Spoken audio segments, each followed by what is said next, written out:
Video mu resim mi? Video mu resim mi?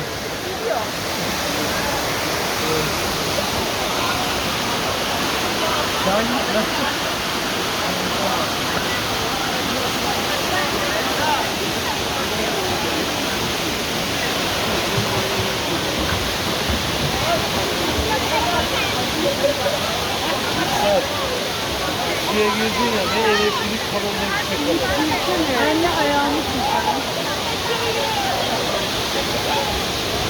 Benim psikolojimi yani bu durumda gördüm.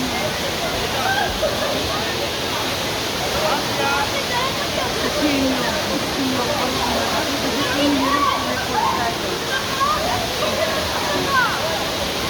Hatta suyun altına geçeceğim, şöyle bir zahmet. terliğimle gidip ayağımı tutar.